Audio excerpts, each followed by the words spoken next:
నమస్కారం. జీవితంలో ఎదురయ్యే అతిపెద్ద సంక్షోభాలను, ఆందోళనలను ఎలా జయించాలి అనే విషయాలపై ఈరోజు మనమొక లోతైన విశ్లేషణ చేయబోతున్నాం. ఆధునిక కాలంలో రోజువారీ జీవితంలో మనకెదురయ్యే మానసిక ఒత్తిళ్లను జయించడానికి వేలాది సంవత్సరాల క్రితం నాటి ప్రాచీన జ్ఞానం ఎలా ఉపయోగపడుతుందో మనమిక్కడ తెలుసుకోబోతున్నాం. సూటిగా చెప్పాలంటే ఇది ప్రతి ఒక్కరికీ ఎంతో అవసరమైన, ఆచరణాత్మకమైన విషయం. ఇక ఆలస్యం చేయకుండా అసలు విషయంలోకి వెళ్ళిపోదాం. సరే, ముందుగా ఈ విషయాన్ని కొంచెం లోతుగా ఆలోచిద్దాం.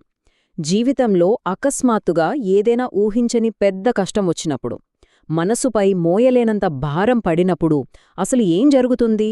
పైకి అంతా ప్రశాంతంగానే ఉన్నట్లనిపించినా లోపల మాత్రం ఒక భయంకరమైన యుద్ధం జరుగుతూ ఉంటుంది, అవును కదా? భావోద్వేగాలు కట్టలు తెంచుకుంటాయి, తెలియని ఒక భయం ఆవహిస్తుంది. ఈ అంతర్గత యుద్ధంలో మనం ఎంతటి నిస్సహాయతను అనుభవిస్తామో అర్థం చేసుకోవడమే ఆ సమస్య నుండి బయటపడటానికి మనం వేసే తొలి అడుగు. అసలు ఇలాంటి మానసిక పతనం లేదా బ్రేక్డౌన్ జరిగినప్పుడు మనలో ఎలాంటి మార్పులొస్తాయో ఇప్పుడు చూద్దాం. ఒకసారి కురుక్షేత్ర యుద్ధభూమిని ఊహించుకోండి. ఎంతో గొప్ప యోధుడైన అర్జునుడు కూడా సరిగ్గా ఇలాంటి విపత్కర పరిస్థితినే ఎదుర్కొన్నాడు. అంతటి వీరుడికే భయంతో చెమటలు పట్టాయంటే ఇక రోజువారీ ఆఫీస్ మీటింగ్లలో లేదా కష్టాల్లో మనం ఆందోళన చెందడమనేది చాలా సహజం. దీన్నే మనం ఆధునిక కాలంలో పానిక్ అటాక్ అంటుంటాం.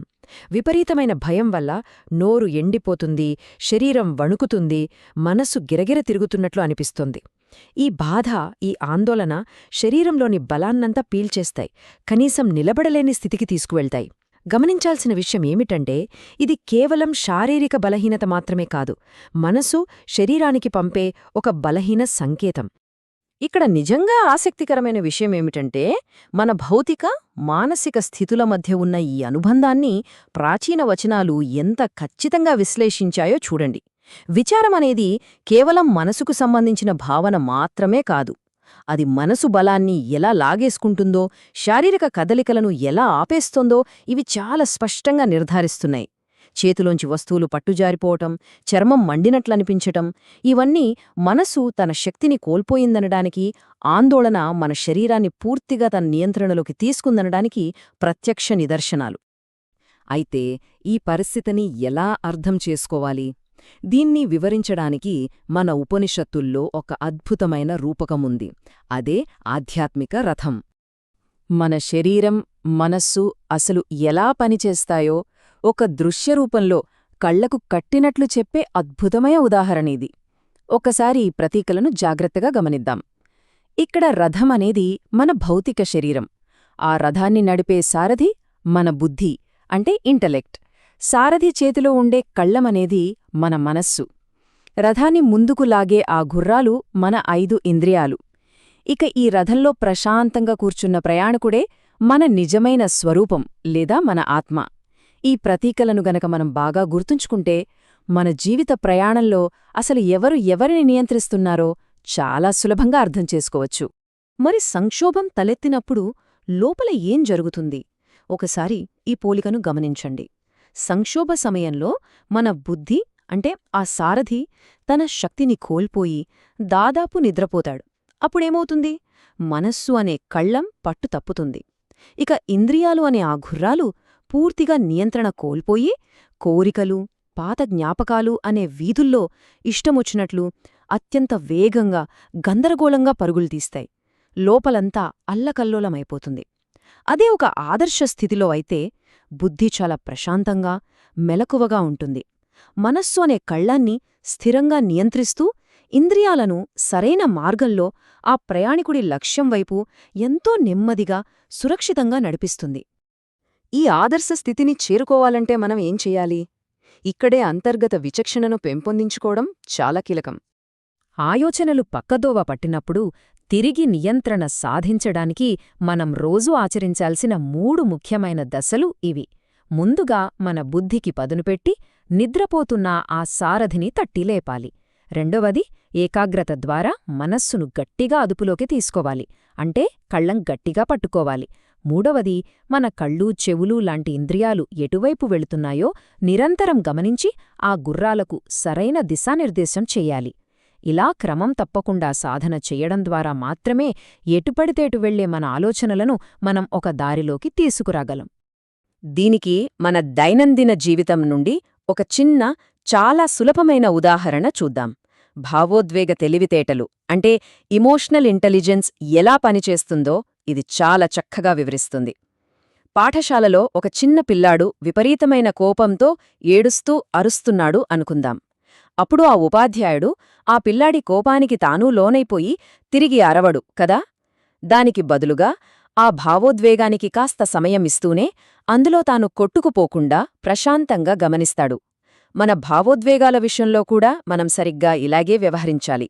కోపం లేదా విపరీతమైన బాధ వచ్చినప్పుడు ఆ ఉపాధ్యాయుడిలా వాటిని కాస్త దూరం నుండి గమనించాలే తప్ప వాటిలో పూర్తిగా మునిగిపోకూడదు.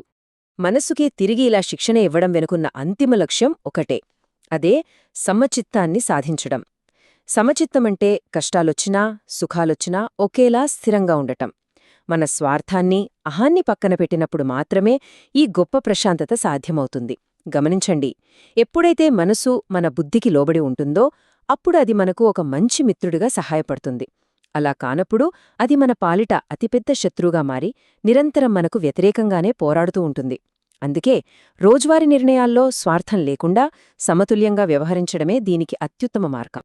ఇక ఈ ప్రయాణంలో అత్యంత కీలకమైన చివరి అంకానికి చేరుకున్నాం.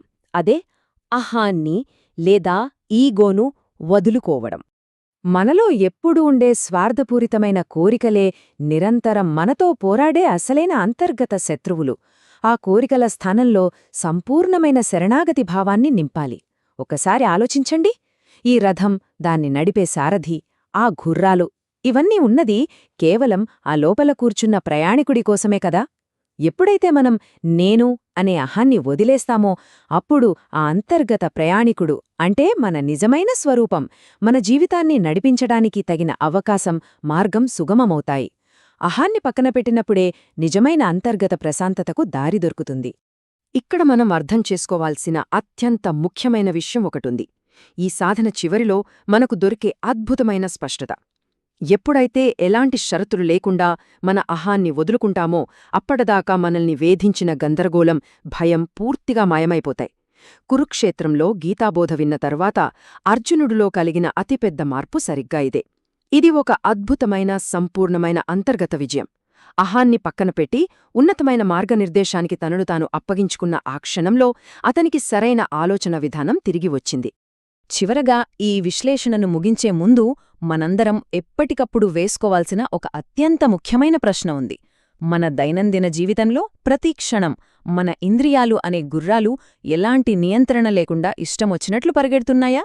లేదా మన బుద్ధి అనే సారథి కళ్ళాన్ని గట్టిగా పట్టుకుని మన జీవిత రథాన్ని సరైన గమ్యం వైపు దృఢంగా నడిపిస్తున్నాడా? ఈ లోపలి యుద్ధరంగంలో ప్రతిరోజూ ఎవరు గెలుస్తున్నారో నిరంతరం సమీక్షించుకుంటూ ఉండాలి. సరైన విచక్షణతో, ప్రశాంతమైన సమచిత్తంతో మన రథాన్ని నడుపుకుందాం. ఈ అద్భుతమైన ప్రయాణంలో మాతో కలిసినందుకు కృతజ్ఞతలు.